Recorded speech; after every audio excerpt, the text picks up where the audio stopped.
All right.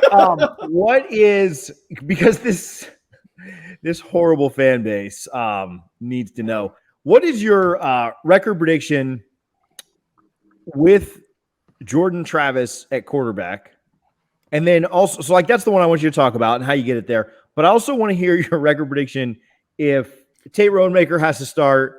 What's your record in both those scenarios? We'll go Brendan, then Ben, then Carter, Kurt. No, then Ingram, out of respect to the Williams family here, that's let me Get him out of pirate there. their Wi-Fi, please. Ingram last. So we're doing alphabetical order. So Williams family is last. Brendan. All right. So what's the record if Jordan Travis starts all 12 games, and what's the record if Tate Rodemaker starts all 12 games? Yeah, you messed it up like me. Yeah. No, I was making fun of you. That's what I was doing. All right. So if you have a healthy Jordan Travis for all 12 games, so before the season, before spring practice, when we started looking at the schedule, I was thinking 5 to 6 wins is what this team was. And kind of saw in the spring, saw some improvements, some things I liked. I was kind of in the 6-win range. Seeing that they've retained a lot of what they built on in the spring, seeing some of the transformation at a few positions, offensive line, linebacker, wide receiver being some of them. Trey Benson continues to be the real deal. I probably going to stay at 7 wins right now for Florida State. I think 7-5 is reasonable. I do think the floor is higher for this team than I thought initially. I think the ceiling, like the upside to win 8 or 9 games, is there. I don't think that'll hit that, but I do think that exists. There's a ton of variance, however. But 7-5 is what I got if you have Jordan Travis all 12 games with the potential to maybe outkick that by a few more wins. If it's Tate Rodemaker, he's been okay at times in camp. He's had a few really great moments and then some not so good ones as well, but he's certainly better than what he was 2 years ago when he was thrown to the fire as a freshman or even last season. So he's definitely improving. I think you probably beat, I think 4 wins. I think 4 and 8 is probably what you are. There's still a pretty big variance between the two quarterbacks, and especially some of the deficiencies you still have on offense, even if it's better. Jordan Travis really makes the offense tick in a pretty profound way. So yeah, I think there's a 3-win difference between the two right now. Ben. Yeah, I think if Jordan is healthy for a full season and things go right for this team in terms of luck, 8 wins I think is pretty reasonable. I especially looking at groups like the offensive line and wide receiver, if they're able to stay healthy and keep those groups intact and improve them the way we think they can, 8 wins is, I think, maybe a little optimistic, but I think it's reasonable considering everything. But if Jordan does not play, I think this is a 3 or 4 win team. I think the difference, like Brendan was saying, it's just so stark because Jordan, I mean, he is the generator of this offense. The offense is built around him. They're going to be successful, with him. And if they're not successful, it's going to be because he wasn't there or something went very wrong. So I think Jordan's going to look really good this year. I would expect 8 wins if things go right, like I said, but if not, 3-4 wins, that's where this team is. Ingram. Florida State wins 8 games this year. Now, my caveat there is that a bowl fight may be part of it, but I think this team is better than it has been in quite a while. Maybe I'm just getting drunk on the August dreams, but I think this is a significantly more competent program than it has been in a while. I think it's going to go 2-1 in its first 3 games. I think it may win 7 and 8 in a bowl game, or I think it'll win 8 and lose its bowl game. But I think this will not be the disaster that previous seasons has been, and will be the first real step forward that Florida State's made in quite a while. If Tate had to start all 12 games, where would you put the win-loss at? We're screwed. There's no joke to be made about that, despite people's aggressively positive comments based off a series of reps in practice or something like that. Tate Rodemaker is going to have to show me something that I haven't otherwise seen, and I'm not trying to pick on a kid, but if Jordan Travis goes down, then I agree with previous people that Florida State probably wins. At worst 3, at best 5. Kurt Weiler, Yasiola. I'm in line with a lot of what other guys have said. I think I'm going to lean, supposing Jordan plays all year, I'm going to go 7-5 with 8-4 being more likely than 6-6. I mean, we've talked about there's a couple tough ones, no doubt, and you're not going to win all those toss-up games, but I do like that. I think a wild card that we haven't discussed here that I'm interested to see how it plays out is Mike Norvell having maybe more of a hand in the offensive play calling in the game this season. I know that was something he gave some more to Kenny Dillingham because that was somebody who knew his offense, who he'd worked with before, but that's not going to be as much the case with Alex Atkins. So I'm interested to see what kind of difference that can make. We might be able to tell early in the season. I doubt we'll be able to tell in the Duquesne game. I almost wonder. My thing is, Tate Martell or Tate. Geez, now you got me doing it. I know it's my fault, guys. Is he still in college football? He's selling NFTs in Vegas now, I think. I'm not No even longer actually in college kidding football. about that. I think that's He's actually not true. The interesting thing is Tate is definitely the backup right now, and I think in an ideal world they wouldn't want AJ Duffy to see the field this year, except for maybe a just like a blowout late game situation. But if Jordan were to go down, I almost wonder if they wouldn't at some point go to Duffy out of like almost like a trying to save my job panic. And it'd be interesting to see what would happen there. I haven't seen enough from AJ to think that would go especially well. And where a lot of the other guys are in like the 3 to 5 win range. Carter Carrolls, Tallahassee Democrat. What's your take here on the record? So I'm thinking 7-5, but when you're including the bowl, just to be conservative, I'll say 8-5 because I think 8-4 is very much possible too. Like Kurt said, I think 8 wins is more of a possibility than 6. When Jordan plays, they're a much better team. So when Tate, if it was Tate, I'd say 4 wins. I think the strength of this team though will be the defense. I don't think. I mean, obviously they don't have a player quite like Jermaine Johnson, but I don't think they have a glaring weakness really anywhere on their defense.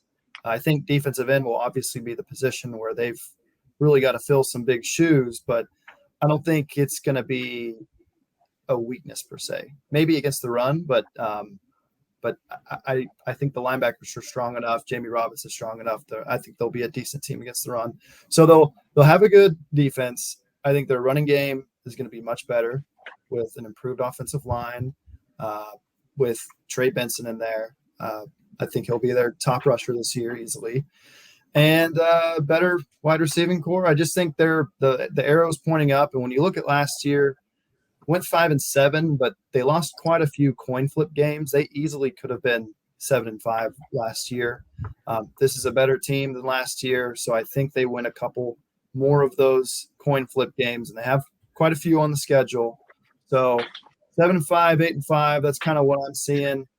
Tate, I think it would be 4-8, and I don't think he would be the starter the whole year. I think they would turn it to AJ at some point, because I think you know who Tate Rodemaker is, but you don't quite know who AJ Duffy is. The thing about AJ Duffy is he shows you moments in practice. You know, he'll show you the arm talent, the athleticism, but he doesn't show you the consistency yet. So I think if you have that opportunity where you're trying to grow somebody and develop somebody and show some semblance of promise for the future, that would be where you would take advantage and put him in at some point. All right, we'll round it out. I've got one more question after this one, and we'll get out of here. But David Hale, what's your schedule take for FSU this year? I think bottom end is 5-7. Top end is probably 8-4. I think I'm probably in the 7-5 range is the most likely outcome. I think they've got a chance. They're going to be in some games. The interesting thing about FSU to me this year that has not been true, and a couple of these guys have already kind of alluded to this, is there's not this black hole anywhere on the depth chart. They're good almost everywhere now. Are they great anywhere? That's the big question for me. Are they going to have a type A develop at wide receiver or on the defensive line? I think that's one of the things to watch, particularly early on. If they do have sort of that Jermaine Johnson guy step up, then maybe the number can go a little higher. Maybe you're definitely sold on 8. But they're going to be in games because they're just not – they don't have this glaring weakness anywhere. And I'm also right in line. I think, if you're going to predict – when the injury is going to happen, I think if Jordan Travis gets hurt in week 1, then you probably have this short window of Rodemaker, and then they're going to hand it over to Duffy and say, all right, future's yours, kid. If it's happens in week 10 and you need a win to get to a bowl game, I don't know. You're probably up in the air, but I tend to think I've heard from some folks behind the scenes that the ceiling on Duffy has already looked really good. I think there's a lot of upside there. If you had to go to him, I mean, look, Miami looked like a train wreck last year when Tyler Van Dyke first took over for Derek King. And the last 6 games of the year, he was as good as any quarterback in the country. Just the time to get a young QB acclimated, it does probably take a game or two, but it ain't like it used to be. I don't think anybody worries about it. And I think he keeps Duffy would keep more of what Jordan Travis does to allow the offense, particularly the run game, to function. Duffy at least kind of gives you that to kind of hopefully you rely on your ground game and try to ground and pound to a couple of wins. I think that's probably the way you go. Anyway, I've droned on for too long now. You're good. No, a lot of agreement there. I have one more question we'll go around the horn with, kind of just like that one. Again, if you're watching, if you listened, hit the like and subscribe button. We certainly do appreciate it. Again, if you're a big FSU fan, if you hung out with us for an hour and 15 minutes, you're a big supporter of FSU, you should be shopping at Garnet and Gold. Use code NOSLAW, NOSLAW, to get 15% off of your order at Garnet and Gold. The Nike stuff's in, the Columbia stuff's in. Get threaded up good for game day. And then Gramco, thegramco.com, DFNS25 to save 25% there. All right, guys, around the horn. Richie and I will do schedule predictions later, so that's why we didn't answer that for those commenting. We'll go in reverse order here. See if I can remember the order that people just went in. But what one thing does Mike Norvell's career at Florida State depend on? David Hale, you're up first. Miami game this year. I think they win the Miami game again. He's good in almost any scenario that isn't a complete catastrophe. I think if they lose the Miami game and they finish 6-6, I think Mike Alford has already shown he is the type of AD who is more than happy to find his guy, make a splash. God knows, I hope it's not Dion, but I think you're going to see some conversations about that. I say Miami game means everything. I like it. Carter. I'm going to go with recruiting.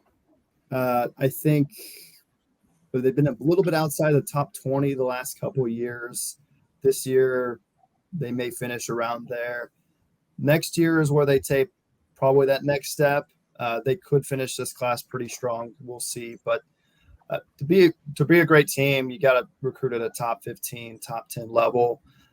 They haven't quite gotten there for many reasons. I think if they can finish with more guys, if they can, show that they're strong NIL wise, they've done great with the transfer portal, but that's more of a short-term fix. You can't get 10 plus guys in the transfer portal every year.